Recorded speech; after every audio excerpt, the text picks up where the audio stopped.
Hey guys, welcome back to Altaz-Review, where we look deeper into some of our favorite games and dig into the controversial ones. Today we'll be looking at some of our favorite combat systems and what made us appreciate these innovative mechanics. So let's kick it off with a classic. Getting into Metal Gear Rising is always a blast. With simple and basic controls, there isn't too much to keep track of. The story is pretty strange but straightforward nonetheless, so the main focus ends up being the combat.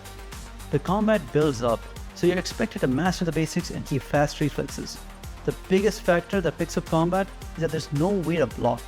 You can only parry or run, and parrying is the main way to deal with enemies or deal with any one attack. But parrying successfully also makes the fight a lot easier, since you take no damage and you can make heavy counterattacks. You might even get a health boost from it. An interesting mechanic is that you need to direct toggle stick towards the incoming attack. So you're not just focusing on the timing, but also the direction from where the attack is coming. And this counts for every individual enemy. So when you're fighting 2 or 3 enemies, you have to watch where the attack is coming from and when they're hitting. So it feels like you're being overwhelmed, but you get the hang of it, you get the knack of it. And the combat is made well enough that you can see clearly what's going on. As tough as combat can be, the game eases you into everything. You fight huge enemies with epic cutscenes, and enemies are built to test your mastery of different mechanics. Small enemies test your ability to parry multiple attacks at the same time, while bigger enemies have you dodging until you see a proper opening, or find a way to break parts till they're no longer a threat.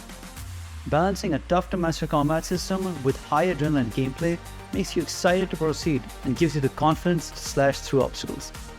You see, Metal Gear Rising is the easiest to get into while also having a very high ceiling in terms of combat. A lot of games will give you the option to use more, but give you just enough that the casual player can get through all the difficulties. In other games, you're just focused on getting through the story, you just want to get through that gameplay. Metal Gear Rising's selling point isn't a story, it's the combat. So you could play the whole game and not have fun or not get what was so great about it. And the combat system is simple enough. You have your attack, you have your parry, and you're able to run around. Most attacks aren't much of a threat, but the thing is, you want to be able to get through any one fight without taking damage, because it is oh so possible. With so many missiles coming at you and so many basic enemies, you don't want to get out of it being hit by every small fry. If you want to have a hard time, you're expecting to have a hard time with a boss, not with every lesser enemy. So you're always looking to practice on the little enemies right before the boss. There are some enemies that have parts that you can cut off to make them weaker, and the next boss will actually have that as a mechanic. So you'll be practicing different kinds of parries, you'll be practicing removing parts, and once you get through all the basic enemies, practicing your way through, you'll be ready for the boss. So you don't really need to grind or practice too much. The game's already guiding you into it. It's making you feel cool and it's helping you practice. So by the time you're actually getting through the game, you won't even realize that you've pretty much mastered combat. The closer you are to the end game, you've mastered so much of the different gameplay elements, and you're starting to make use of every tool, every skill. But by the end of the game, after everything you've learned, the final step is reflexes. You need fast reflexes, you need to respond to every movement. And the game spikes tremendously once it gets into its late game bosses. Bosses like Jetstream Sam and Senator Armstrong, they test everything you've learned, but more than that, they test if you really have the basics down. You might have been using all your different skills as a crutch, but now all you really need to focus on is parrying and attacking. If you have those basics down, you can get through these fights, but it's not going to be easy. Adios, amigos.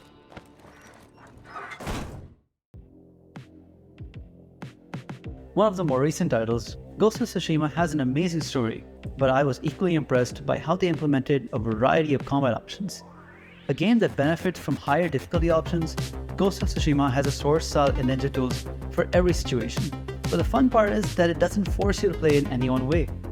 For example, there's a whole skill tree where you can upgrade skills like parrying and dodging, but I ended up ignoring the dodging mechanic until the last few hours of the game. I worked solely off parrying.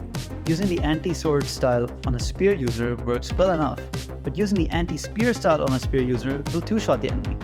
So using the right style on the right type of enemy will always work better, but you can use either style and you can use any kind of tool, and it won't make too much of a difference. It might take you a bit longer, you might have to keep a little more focus, but you can get the job done. It all depends on how much you're able to keep track of your tools and abilities, or if you want to power through everything by parrying and plowing forward. You can even specialize in certain mechanics using your armor and your items, like equipping archery-focused equipment so you can fight like an arrow machine gun. You have to carefully consider how you're going to beat your enemies, since the AI is built to take advantage of your openings and to bring out your weaknesses. Considering all the ways you can play and how much freedom you have, you never really get tired of fighting enemies, whether it's a small army of basic enemies or a single master swordsman. It's a game that's easy to get into, but hard to master. It's a rare game where enemies actually take advantage of your openings. You have to be on your guard at all times. The AI is a lot smarter, and that's kind of also why, for Ghost of Tsushima, the recommended difficulty to fight is the highest difficulty, Lethal. Lethal difficulty in Ghost of Tsushima is what sets it apart from other games. The AI is tougher, and the combat is a lot more fine-tuned.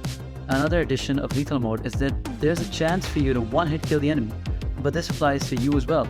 If the enemy ends up hitting a vital point, you're gonna be down in one hit, regardless of how much health you have or how much focus you have. Stealth in Ghost of Tsushima rivals that of many other games. In fact, there are some moments when you could spam simple tools, for example the kunai, and take out whole hordes of enemies. But the physical combat is something on a whole new level.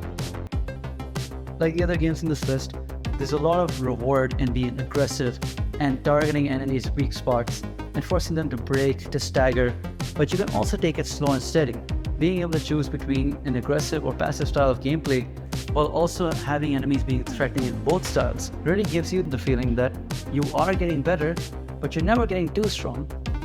There's no real ceiling limit. You can be amazing at Ghost of Tsushima, but no matter how good you are, if you're being overconfident, you will be set straight. And surprisingly, in a game so story-focused, the boss fights are nothing to scoff at. There's some really tense moments. No matter how much the same boss will end up killing you, the story feel and the cinematic setting will always be there. The tension that you need to face this person one-on-one. There's an even duel and you need to get the better of this person.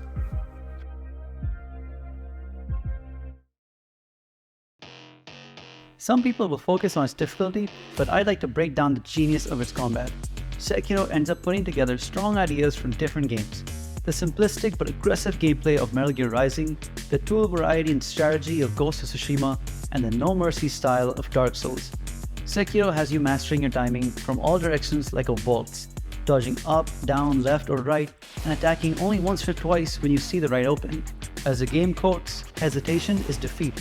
You realize that being greedy for hits will get you killed, but ignoring a rare opening might be worse as you exchange blows constantly.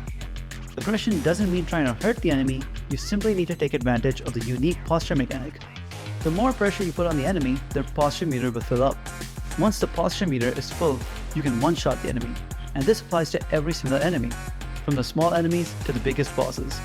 But it also applies to your own character, so don't let your own meter fill up. You can use a variety of tools like flamethrowers, shuriken, and firecrackers to create openings in tougher battles. But it all comes down to your persistence. As long as you've mastered the basics and as long as your reflexes are sharp. Reflexes are important, but you need to keep focused on when and how you need to defeat each enemy. Even basic enemies will beat you if you're overconfident. Overall, Sekiro is an irreplaceable experience that gives the feeling that I'm genuinely in a duel, and I'm putting all my focus into overcoming this obstacle. There's no lenience from the game. The same rules and mechanics apply to me and my opponent at all times. So it's just a test of who's actually the better player. Sekiro tends to combine many different game styles from different games. Sekiro encourages aggression on the enemy to try to break their posture and to try to stagger enemies. And in this situation, staggering an enemy means a one-hit kill for sure, giving you simplistic combat with just blocking, parrying, and dodging, but also giving you a bunch of tools to use to try to gain the advantage on different enemies. It combines two different styles of play, and you'll end up depending on leaning on a handful of abilities. I've heard a lot of people call Sekiro a rhythm-based game, and there is a certain type of rhythm. I think a rhythm-style game would actually be the best for fighting, because when you're fighting, it's very much like a waltz. It's not just a matter of taking out the enemy's health bar. The fact that I'm not actually taking out the enemy's health bar and just trying to break their posture, it's not the same as in other games where once you take out that last health bar, the enemy suddenly falls. One of the important parts of Sekiro is that all the tools you have are similar to what the enemy has. I don't think using an explosive flamethrower is fair on your side, but it will turn out later that enemies have similar crazy tools. You couldn't really blame them because you're using the same kind of stuff. And that's the kind of thing that makes games like this feel fair. Whatever crazy mechanics you have, the enemy has their own crazy mechanics. You notice just how immersive Sekiro gets when you start moving along in the different fights.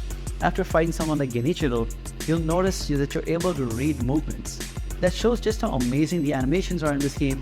You can tell by the way someone lifts their sword that they're about to attack, they're about to stab, or they're about to slice. You can tell which direction the attack might be coming from, simply by looking at their body language.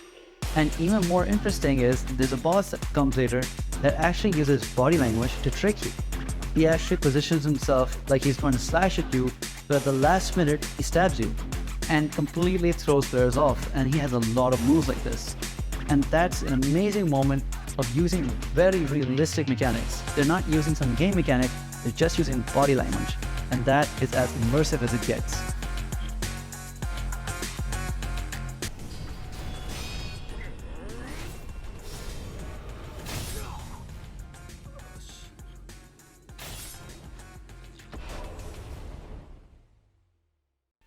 And that was my breakdown for this video. If you enjoyed this video, please like and subscribe. Let me know what you think, and comment if there are any other games you'd like me to compare, the kind of games you guys like, and the kind of games you think should be talked about more. Have a great day. I hope I see you here again.